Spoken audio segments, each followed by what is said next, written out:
네, 어저께부터 이제 대념 적용 독송 시작했는데요. 음, 신수신법 사념처를 대념 적용의 특징은 뭐니 뭐니 해도 그 신수신법이라는 네 가지 대상을 네 가지로 분류를 하고 그 분류 가운데서 신을 대상으로 한다라고 할 때는 다시 9가지 소분류로, 그리고 수화심은 소분류가 없죠. 법념처에 가면 또 5가지 소분류로 요렇게 모두 16개의 대상을 지시하면서, 네, 특징,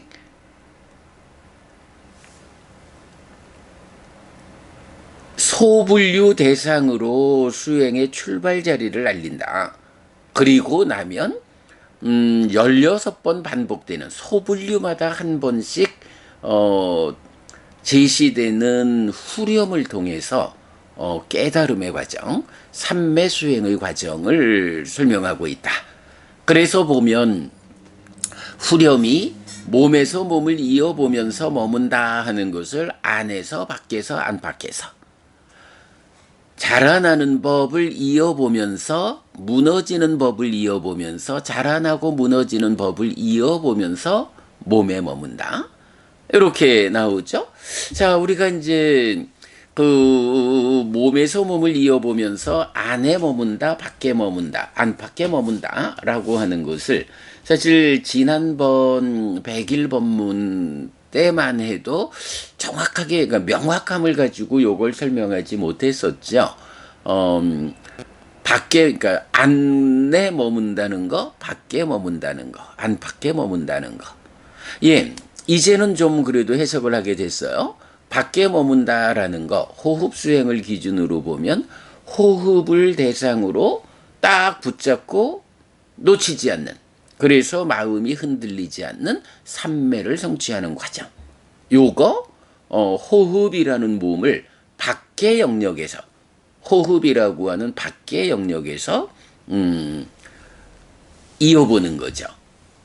안에서, 그러니까 안에 머문다라는 것은 뭔가요? 역시 몸에서 몸을 이어보는데 호흡을 붙잡고 삼매에 갔는데 그 삼매라고 하는 밖에서 흔들리지 않게 된 요 상태에서 안으로 들어가서 무언가를 이어본다 라고 할 때 바로 요 부분을 해석해낸 거죠.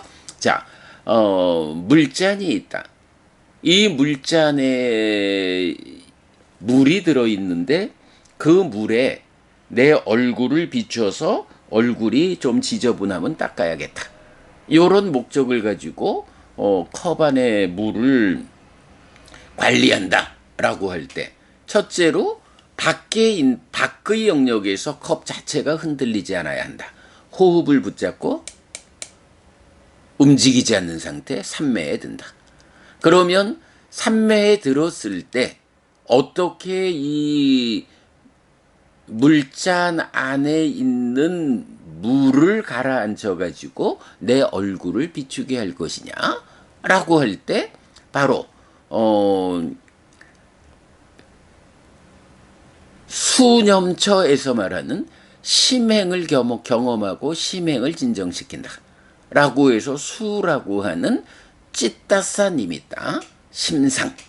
예, 요 느낌을 대상으로 하는 수념처의 과정으로 안에 있는 물을 가라앉히는, 그래서 물이 멈춰서 고요해질 때 얼굴을 비춰주는, 네, 요렇게 밖에서 물잔을 고정시키는 거, 요게 몸에서 몸을 이어보면서 밖에 머문다. 그렇게 물잔이 멈추면 그 안에서 물을 가라앉히는 요거, 호흡을 대상으로 한 삼매에서 안으로 들어가서, 예, 호흡이라고 하는 것은 니미따, 상이 되는 거고, 그러면 그 안에 들어가서 찌따사님이다. 느낌을 대상으로 상을 제어해가는 요 과정, 심상을 가라앉힌다라고 하는 수념처의 과정. 요렇게 느낌을 대상으로 물을 가라앉혀서 법을 드러나게 하는 요 전체 과정을 내적인 심의 사마타라고 한다라는 거. 그러면 그렇게 드러나는 법, 물이 가라앉아서 고요해졌기 때문에 내 얼굴을 비춰준다. 물 속에 드러나는 내 얼굴을 보고 더러움이 있으면 닦는다. 이렇게 얼굴을 비춰주는, 얼굴이라는 법을 비춰주는 요거를 경은 법이 드러난다. 내적인 심의사마타의 과정에 의해서 법이 드러나면 이렇게 삼매를 닦아서 밖에서 이어보고 안에서 이어보는 과정을 통해서 법이 드러나는 사람, 이런 사람은 불방이란 사람이다. 그러나 법을 드러나게 하지 못하면 방이란 사람이다. 이렇게 구분하는, 그래서 이제 몸에서 몸을 이어보면서 밖에 머문다, 안에 머문다. 그리고 제2선, 제3선 구차제주의 과정을 최소한 무소유처까지 상의 증득을 통해서 얻어지는, 상을 진정시켜가는 이 과정이 밖에서 안에서 요 과정이고, 요렇게 이제 안팎이고 요런 것을 단계적으로 올라가는 거. 초선을 성취했다. 호흡을 붙잡고 초선을 성취했으면 그 안에서 마음이 일어나서 느낌을 대상으로 가라앉아서 법을 드러나게 하고 이어지는 과정. 그러면 그 다음에 제2선으로 올라가서 반복하고 제3선으로 올라가서 반복하고. 네, 요런 과정이 몸에서 몸을 이어보면서 안팎에 머문다. 이렇게 우리가 해석을 하고 있죠. 네, 이렇게 해서 이제 몸을 이어보면서 안과 밖, 안팎에 머문다라고 하면 이제 법이 드러난다. 그 드러나는 법에서 자라나는 법을 이어보면서 몸에 머물거나 무너지는 법을 이어보면서 몸에 머물거나 자라나고 무너지는 법을 이어보면서 몸에 머문다라고 해서 자라난다라고 하는 건 뭔가요? 자라남 줄어듦 이래가지고 괴로움으로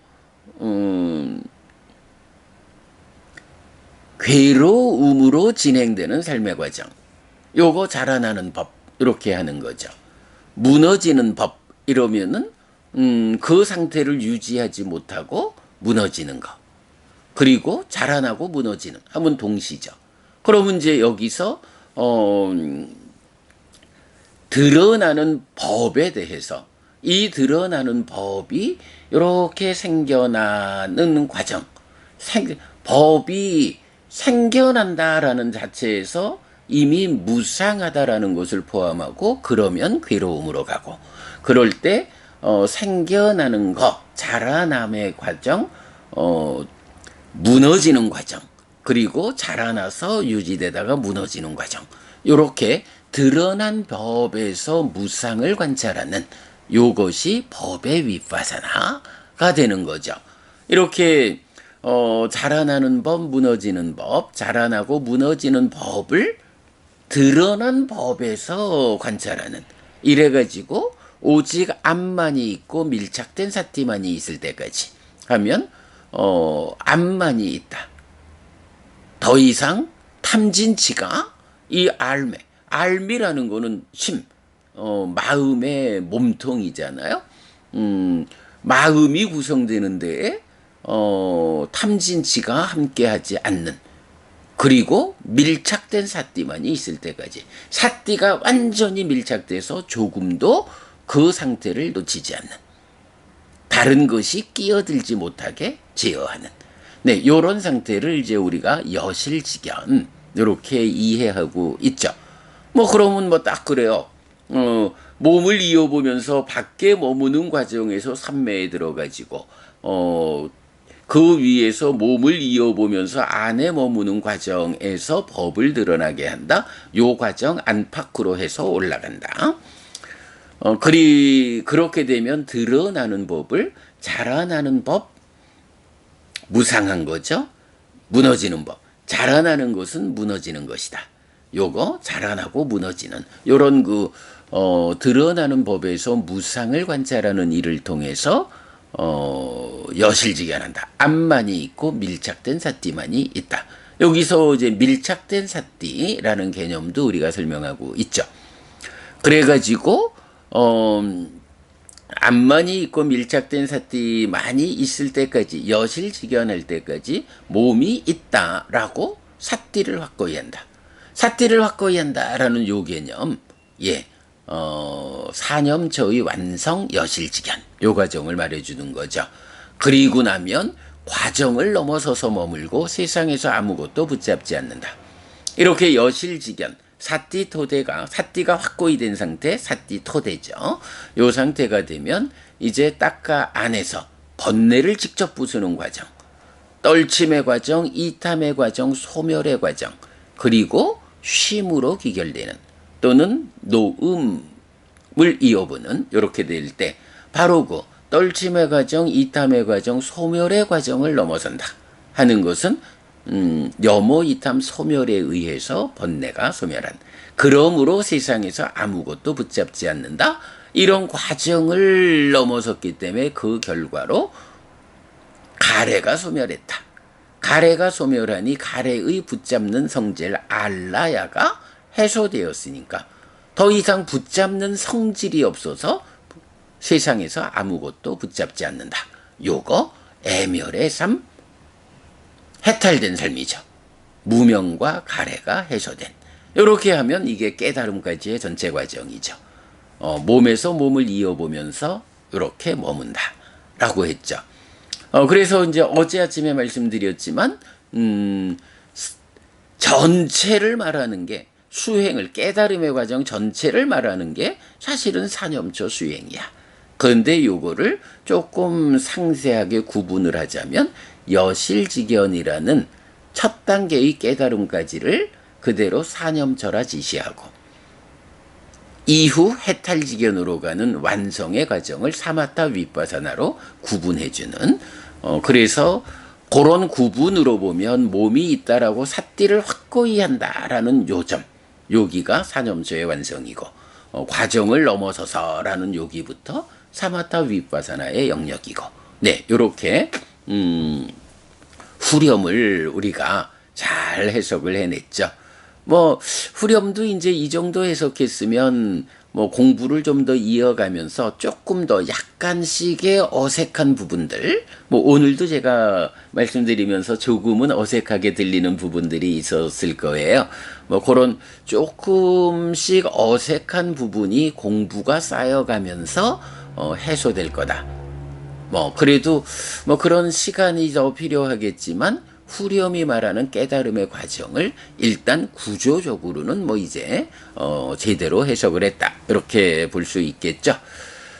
자 그래서 이런 대념 적용의 가장 큰 특징 네 가지 대분류에서 소분류까지 감안하면 16개의 소분류된 대상을 후렴으로 끊어가지고 각각 대상의 시작 부분을 말하고 후렴의 대상으로서 수행의 시작 부분을 앞부분을 설명하고 후렴으로 깨달음을 완성하는 수행의 완성까지를 이끄는 이런 구조를 보여주는 게 특징이다라는 거죠.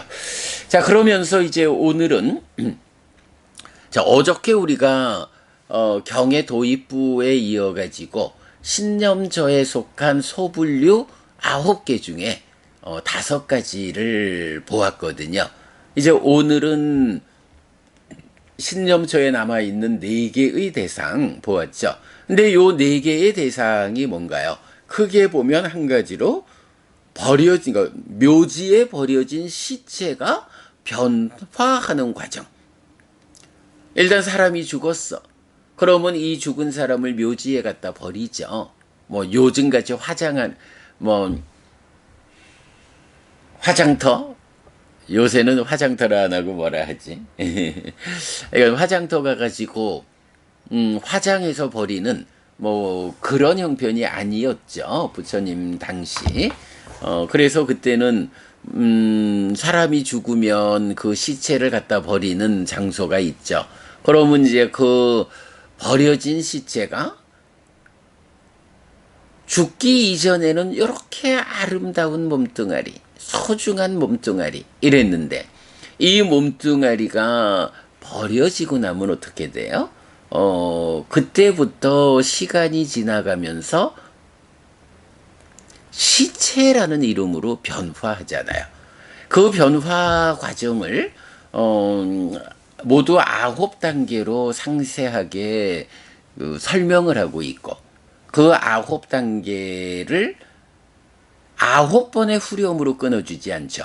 4번의 후렴으로 끊어주는 거 요걸 볼 수가 있는데 요거 우리 지난번 100일 법문 할 때 그 잘 좀 보았거든요. 100일 법문 내용 보겠습니다. 9월 14일이군요.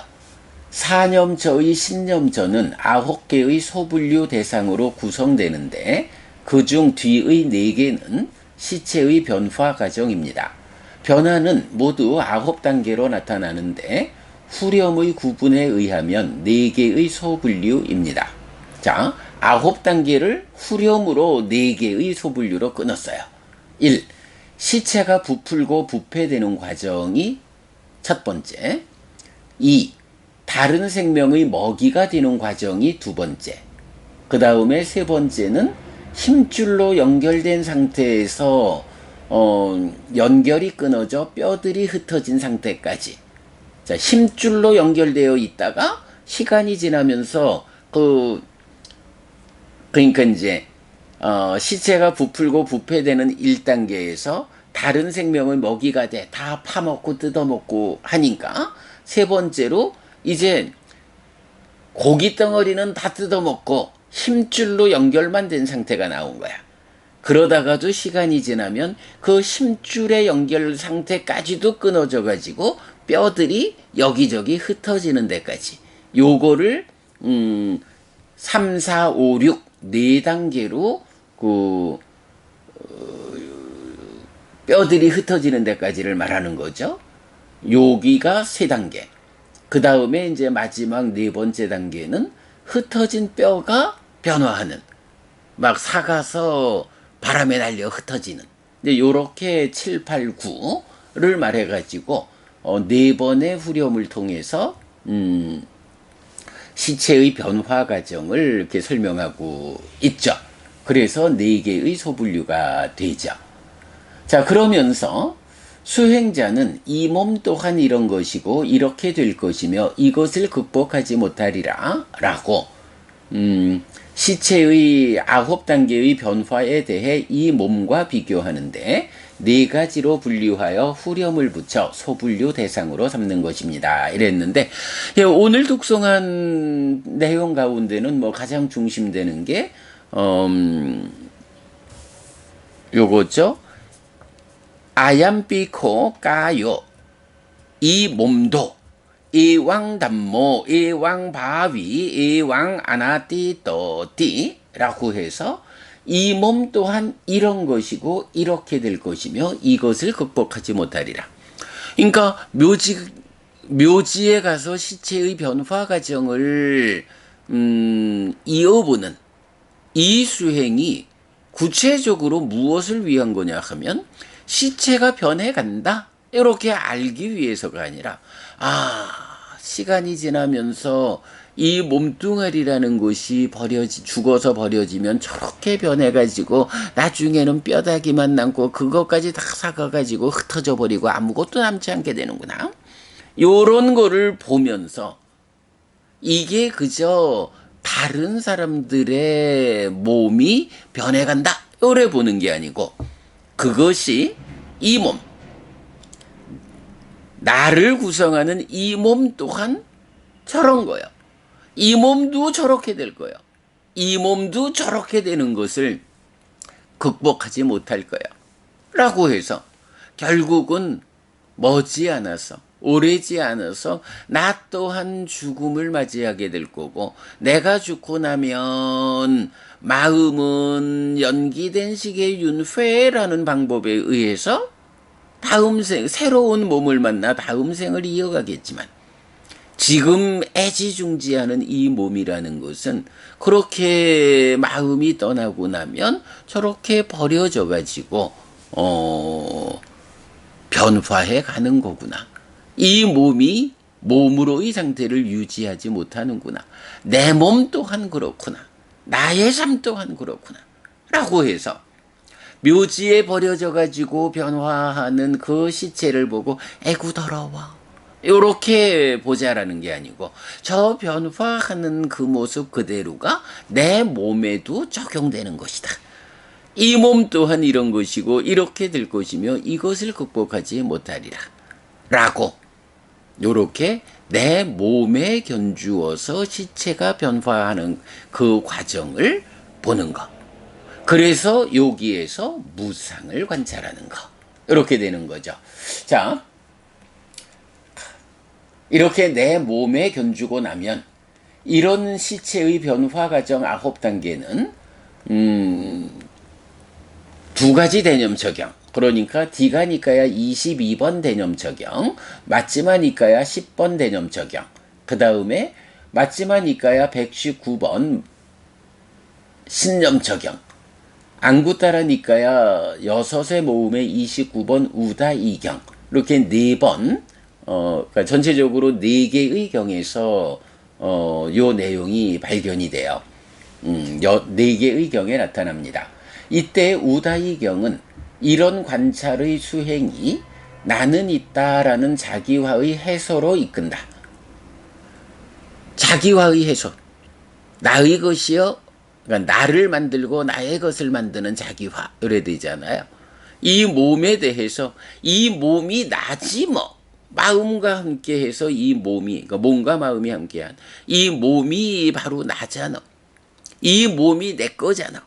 요런 자기화라고 하는 요 현상이 이렇게 그 시체의 변화 과정을 이어보는 일, 이런 관찰을 통해서 나는 있다라는 자기화가 해소된다. 그런가 하면 안구따라니까야 9의 모음의 세 번째 매기야경은 나는 있다라는 자기화를 뿌리 뽑기 위해 무상의 상을 닦아야 한다고 말합니다.